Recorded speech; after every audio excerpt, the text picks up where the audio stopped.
desaparecia, eu não tinha, assim, maldade nenhuma. Assim, não passava nada na minha cabeça. Mas quando começava aquela confusão na minha cabeça ali, parece que o negócio ficava falando ali, aí começando a ficar de outro jeito. IUP, emasculated. ONR, emasculated. Tito Mendes, missing. José Carlos, missing. NAB, emasculated. Mauricio Souza, missing. Gabriel, harassed. CPWI, harassed. LMV, harassed. TJFK, harassed. Rosinaldo Souza, missing. AEO, harassed. Renan Souza, missing.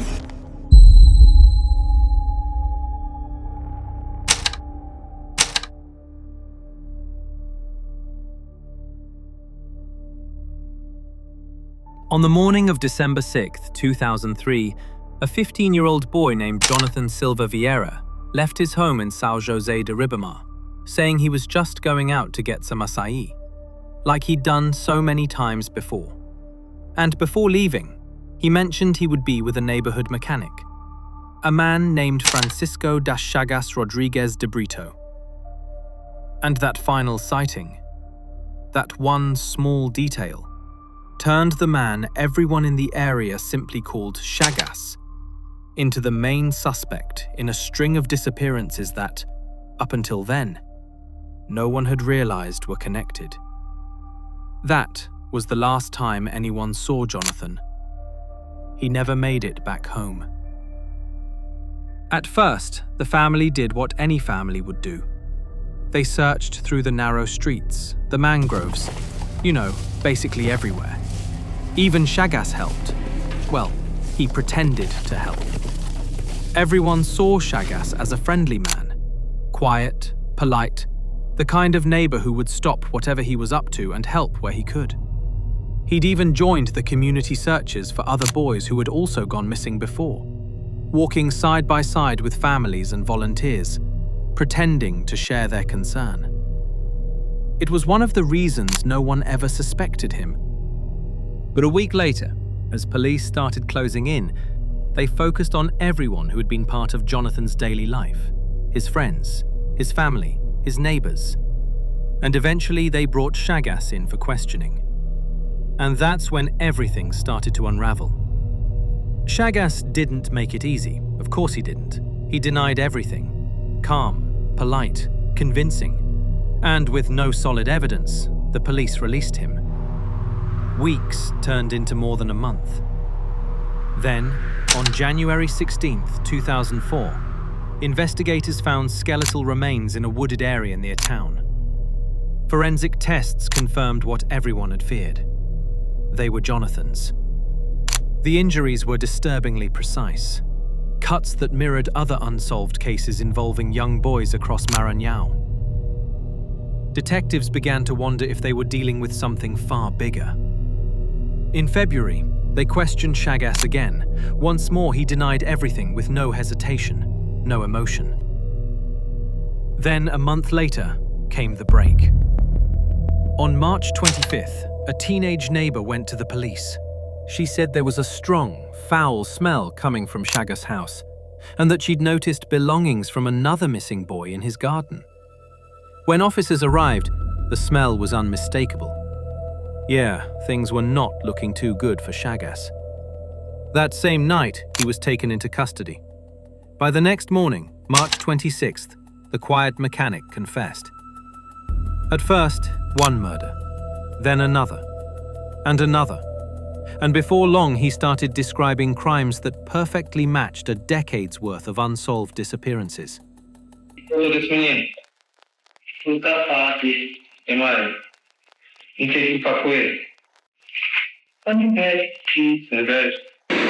Era aberto a vala, uma vala assim, cruzada.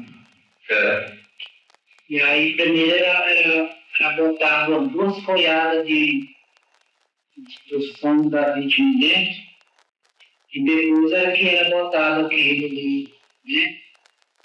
E depois que eu cobria, aquilo ali no pé do tufão, e aquele negócio desaparecia na minha frente.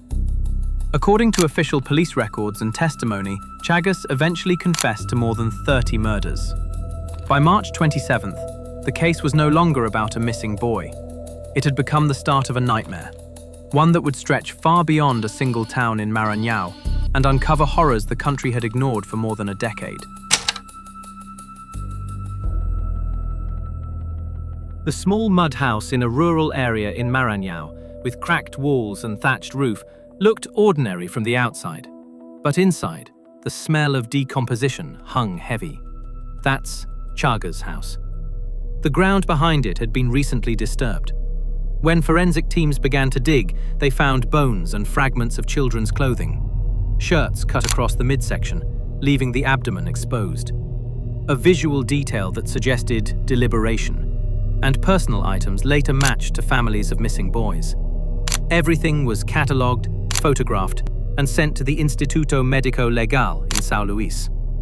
Tests confirmed traces of human blood, and DNA linking at least one item to Jonathan. As detectives compared this evidence with older disappearance files from across Maranhão, the pattern was undeniable. Boys aged 8 to 14, always the same kind of luring, the same outcome, and always near places where Chagas had once lived or worked. And you know, what shocked investigators most wasn't just the violence. It was how ordinary he seemed.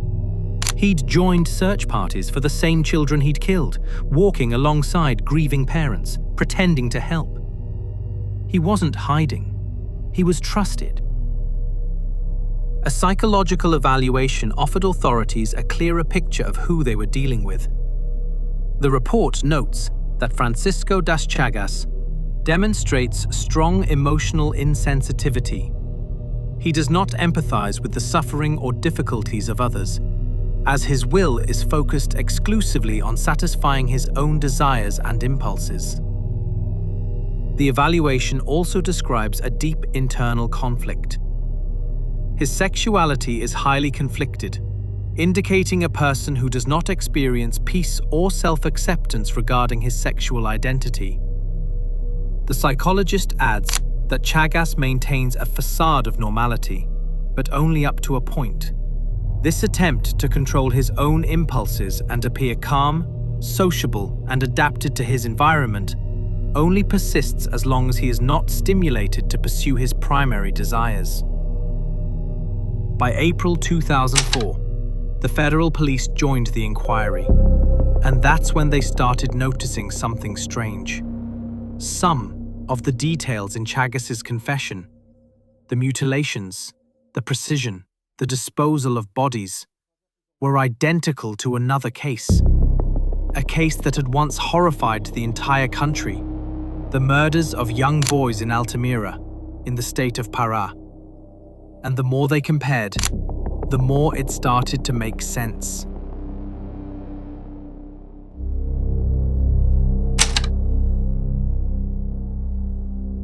When investigators dug through Chagas's belongings, they began to realize this wasn't just a crime scene, it was an archive.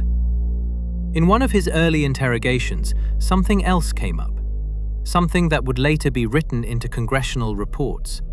Chagas admitted that, as the number of victims increased, he had started keeping a notebook where he wrote down names and dates. He said he got the information from news reports and kept track of the cases as they appeared on TV. But when he became a suspect in Jonathan Vieira's disappearance, he claimed to have gotten rid of the notebook. Even so, police did find fragments of writing. On the back of a torn bank statement, investigators discovered several handwritten notes. Aldailson, May 5th. Bernardo, March 5th. Then some numbers like 91 and 921. A laboratory handwriting analysis confirmed that the markings were made by Chagas himself. No one could say exactly what those numbers meant, maybe orders, but the names matched missing boys. It was like he'd been keeping score. According to forensic technicians who later spoke to local outlets, those materials suggested that Francisco wasn't just saving things, he was revisiting them, going over the details, looking at the coverage, almost like he was reliving the crimes, step by step. So that detail alone sent shockwaves through Maranhão. Because after years of the country arguing about sects and symbols and spiritual theories, suddenly it all came crashing down into one simple, terrifying truth. Or at least, that's how it seemed at the time. Now, that doesn't necessarily mean the earlier cases in other states weren't ritualistic and had no involvement with sects. We still don't have clear answers about what really happened back then. But the discovery of Chagas and the scale of what he confessed to definitely weakened that possibility, or at least forced people to look at the whole story in a different way. After Chagas' confessions, he even led police to at least 4 burial sites, where bodies or fragments were recovered. Some of those victims had never even been classified as homicides. By mid-2004, police had matched at least 42 disappearances to his statements. But like I said before, what also caught the investigators' attention was the injuries, and the ritualistic precision was all too familiar. That's when they realized where they'd seen it before, in Altamira, Pará.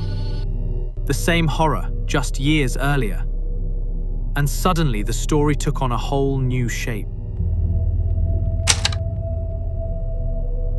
By April 2004, Chagas' confessions were making headlines, and for investigators who had worked on the Altamira case a decade earlier, it all sounded too familiar to ignore. Between 1989 and 1993, the city of Altamira, deep in the Amazon region, had lived through a similar nightmare. Boys kidnapped, mutilated, and killed. Back then, authorities blamed it on ritual killings, tied to a spiritual group called the Lineamento Universal Superior, led by Valentina de Andrade. If you haven't seen my video about that case, I'll link it down below. You'll know how strange and chaotic it all got. The rumors, the trials, the fear. It was one of the darkest chapters Brazil had ever seen. So by the early 2000s, though, that whole theory had started to crumble. The Altamira case had already gone cold. The evidence was weak, mostly based on coerced confessions, and several convictions were already being overturned. Still, the similarities to Chagas' crimes were uncanny. The same profile of victims, the same method, even overlapping years. Federal police in Belém reached out to Maranhão and requested his full confession. They interviewed him, and the details matched almost perfectly. How he approached the boys, the tools he used, how he disposed of the bodies, everything fit. But there was a problem. At the time of the Altamira killings, Chagas had been living hundreds of kilometers away. Yeah, he did claim he'd traveled through Pará for work, but there was no hard proof he'd been there when the crimes happened. Even so, the idea that it could all have been the work of one man, not a cult or a sect, changed everything. Because if this man alone had been responsible for so many killings, and if the pattern in Maranhão matched what was seen in Pará, then maybe, just maybe, there had never been a sect at all, like some people thought. Or maybe there was, and he was just part of something bigger. No one really knows. What's certain is that the truth wasn't as simple as anyone thought. Brazil had spent more than a decade chasing the wrong people, while the real killer kept moving, unnoticed. Most of the crimes had taken place in poor areas where missing children's cases were often dismissed. Families had been told to wait, that their sons had probably run away. And here's the part that hurts the most. For over 10 years, none of it had been properly investigated. No coordination, no records, nothing. The map of his crimes just shows the scale of it all, but more than that, it shows the truth. That these murders weren't just one man's doing. They were the result of a system that had failed the most vulnerable, again and again. So, by the end of 2004, the case had become national news. What started with one missing boy had become a portrait of systemic collapse. Francisco das Chagas Rodriguez de Brito, a bicycle mechanic, was convicted of killing and mutilating dozens of children. His first conviction came in June 2004, 30 years in prison. Then, more trials and verdicts in 2005 and 2006. During his 2006 trial, he claimed he was sexually abused as a child by someone named Carlito, which he said influenced his later acts. He said, "When I saw the boys, it was as if it was Carlito who was in front of me." He also said that the media and the police made him look like a monster. By 2006, he'd been sentenced to 580 years in total. But in Brazil, sentencing doesn't work the same way as in many other countries. The penal code establishes that no one can serve more than 40 years in prison. So in practice, his 580-year sentence represents the symbolic gravity of his crimes, a legal statement acknowledging the scale of what he did, rather than a literal number of years he will serve. Even so, it remains one of the harshest cumulative penalties ever handed down in Brazil. And yet, what made this case stand out wasn't just the sentence. It was what it revealed. For years, Chagas lived among the families he'd destroyed. He was never unseen, only overlooked. The victims' families took the case to the Inter-American Commission on Human Rights. The commission found Brazil guilty, not only for the crimes, but for the state's long silence. Brazil finally acknowledged its failure, promising reforms and compensation. But, even now, most of those families have received nothing.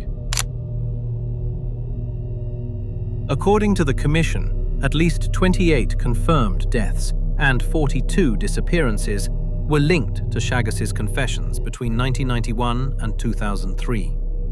And in the end, his story isn't just about a serial killer. It's about what happens when a society stops paying attention, when the poorest children vanish and no one in power even writes it down. Because, for those people, justice often arrives too late, and when it finally does, it comes quietly, after the silence has already done its damage.